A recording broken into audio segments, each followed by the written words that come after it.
राधे राधे। आप सभी को ठाकुर जी के इस राधे राधे मोहन चैनल में आपका बहुत बहुत स्वागत है।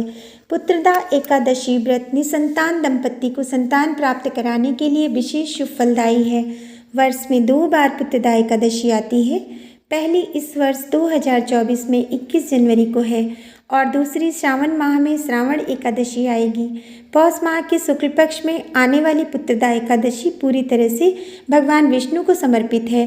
पुत्रदा एकादशी को यदि पूर्ण आस्था भाव और विश्वास के साथ श्री हरि नारायण भगवान विष्णु और भगवान श्री कृष्ण के लड्डू गोपाल स्वरूप की पूजा की जाती है तो आपके घर में संतान प्राप्ति निश्चित होती है। यदि आपके घर में लड्डू गोपाल जी का विग्रह नहीं है तो आप इस दिन लाकर स्थापित भी कर सकते हैं, नहीं तो आप जन्माष्टमी को भी भगवान श्री कृष्ण का बाल स्वरूप लड्डू गोपाल अपने घर में अवश्य स्थापित करें। इस प्रकार से आप सबसे पहले भगवान को जल से, जिसमें गंगा जल, पुष्प और थोड़ा सा सफ़ेद चंदन मिला हुआ है, उससे उसके बाद में आप पंचामृत स्नान अवश्य कराएं। पंचामृत स्नान में गाय के कच्चे दूध में दही, घी, शर्करा, मधु, तुलसा दल पत्र, सफ़ेद तिल और थोड़े से फूल मिलाकर ओम नमो नारायण भगवती वासुदेवाय नमः मंत्र का जप करते हुए लड्डू गोपाल जी का अभिषेक करें। उसके बाद उन्हें अंग वस्त्र पहनाएं और पुनः उनको नए वस्त्र पहनाएं। इस प्रकार से लड्डू गोपाल जी की सेवा जहाँ पर भी होती है वहाँ पर हर प्रकार से समृद्धि आती है और संतान प्राप्ति अवश्य होती है। यदि आपके पहले से भी संतान है तब भी यदि आप पुत्रदा एकादशी का व्रत करते हैं तो आपके संतान के जीवन में सभी समस्याएं समाप्त होती हैं, संतान निरोगी रहती है, स्वस्थ रहती है, उसका भविष्य बहुत ही सुंदर और जीवन समृद्धशाली रहता है। इस प्रकार से आप ठाकुर जी की सेवा करें, उनको नए वस्त्र पहनाएं, उनको श्रृंगार करें, आभूषण धारण कराएं और भगवान विष्णु का और माता लक्ष्मी का यदि आपके पास विग्रह है तो उनका भी आप इसी प्रकार से अभिषेक करें। और यदि आप फोटो रखकर पूजा कर रहे हैं तो उसमें माता लक्ष्मी, भगवान विष्णु बैठी हुई मुद्रा में होने चाहिए। लड्डू गोपाल जी की सारी सेवाएं करने के बाद आप घर के मंदिर में या घर उसके बाहर एक चौकी पे पीले रंग का आसन या वस्त्र बिछाएं, उसके ऊपर थोड़े से पीले फूल रखें और फिर विष्णु भगवान, माता लक्ष्मी की फ़ोटो को स्थापित करें। उसके बाद हमने एक कलश के मुख पर मौली बांध लिया है और घट की स्थापना की है। इसमें आप सभी नदियों का जल का आवाहन करते हुए गंगा जल भी थोड़ा सा अवश्य डालें। उसके बाद छोटी सी चौकी पर आप थोड़ा सा पीले फूल और तिल डालकर गणेश भगवान को स्थापित करें। गणेश भगवान हर पूजा में प्रमुख रूप से उनका प्रथम पूजन किया जाता है, इसलिए उनकी स्थापना अनिवार्य होती है। इस प्रकार से आप एक दीपक की स्थापना करें जिसमें आप थोड़े से फूल और तिल डालकर दीप स्थापित करें और उसके बाद सबसे पहले दीपक प्रज्वलित करें। किसी भी पूजा में दीपक हमारा पहला साक्षी होता है और भगवान गणेश का नाम लेते हुए हमने दीपक प्रज्वलित कर लिया है। उसके बाद भगवान गणेश को, विष्णु भगवान को, लड्डू गोपाल जी को पीले रंग के फूल चढ़ाएं। आप पीले ही वस्त्र पहने और कोशिश करें कि आप पीले पुष्प ही पूजा में प्रयोग करें। इस प्रकार से घट पर सबसे पहले तिलक करें, उसके बाद आप गणेश भगवान को, विष्णु भगवान को और लड्डू गोपाल जी को अष्टगंध से तिलक करें। अष्टगंध ना हो तो आप हल्दी और चंदन से भी तिलक कर सकते हैं। उसके बाद गणेश भगवान को जनेऊ समर्पित करें और यदि आपके पास जनेऊ ना हो तो आप सूती धागे को, कच्चे सूत को भी हल्दी में रंगकर जनेऊ के जैसे प्रयोग कर सकते हैं। आप इसमें थोड़ी सी हल्दी अवश्य लगाएं। विष्णु भगवान को जनेऊ समर्पित करें। उपवस्त्र के रूप में आप कलावा समर्पित करें और लड्डू गोपाल जी को भी आप उपवस्त्र पहनाएं।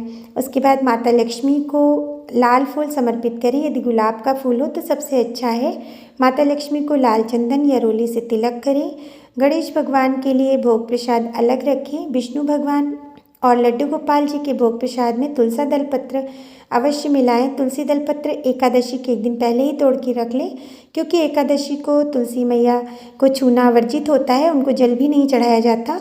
उस दिन माता विष्णु भगवान के निमित्त निर्जला व्रत रखती हैं। इस प्रकार से गणेश भगवान को दूर्वा समर्पित करें और उसके बाद जो भी ऋतुफल आपको व्यवस्थित हो वो भी अवश्य चढ़ाएं।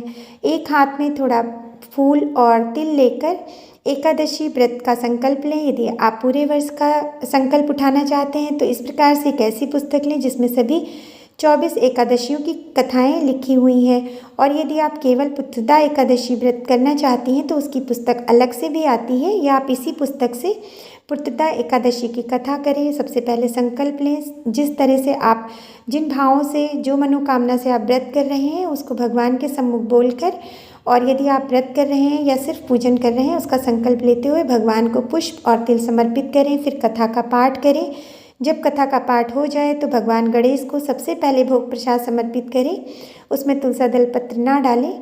उसके बाद आप श्री हरि नारायण को और लड्डू गोपाल जी को दूध से बनी हुई मिठाई का भोग प्रसाद समर्पित करें। इस तरह से आप इसमें तुलसा पत्र अवश्य डालें।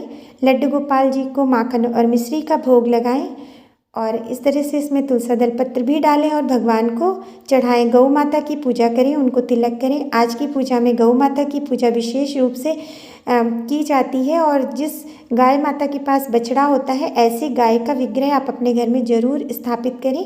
ये बहुत शुभ होता है। सबसे पहले आरती गणेश भगवान की जाती है, उसके बाद विष्णु भगवान, माता लक्ष्मी, लड्डू गोपाल जी की आरती करें और एकादशी मैया की भी आरती करें। इस प्रकार से जब आपकी आरती पूर्ण हो जाए तो उसमें आचमनी करें। उसके बाद में आप सभी को आरती दिखाएं और स्वयं भी आरती ग्रहण करें। भगवान को भोग प्रसाद के बाद भी आप जल की आचमनी अवश्य करें। अंत में आप भगवान से क्षमा याचना मांगें और पूजा में हुई किसी भी गलती के लिए आप क्षमा याचना मांगें। साथ में आप दक्षिणा अवश्य चढ़ाएं। इससे कोई भी कमी रह जाती है पूजा में तो वो पूर्ण हो जाती है। और इस प्रकार से आप जब भी अपनी पूजा को पूर्ण कर लें तो आसन के नीचे जल अवश्य छोड़ें और भगवान से प्रार्थना करें। और जब भी आप एकादशी का व्रत रहें उस दिन के समय सोना नहीं चाहिए और बड़ों का सम्मान करना चाहिए, किसी की बुराई भलाई में नहीं रहना चाहिए। पुत्रदा एकादशी के संपूर्ण लाभ के लिए आप पूरे दिन भगवान विष्णु के नामों का जप कर सकते हैं। पीले रंग का वस्त्र धारण करें, आसनी के नीचे जल छोड़कर ही उठना चाहिए। यदि आपके पति व्रत नहीं रह सकते तो आप स्वयं भी व्रत रह के व्रत का पूर्ण लाभ ले सकती हैं। भगवान विष्णु का जय करते हुए, ईश्वर से प्रार्थना करते हुए आप प्रसाद ग्रहण करें। और यदि आपको मेरे द्वारा दी गई जानकारी अच्छी लगे तो कृपया चैनल को लाइक शेयर सब्सक्राइब अवश्य करें।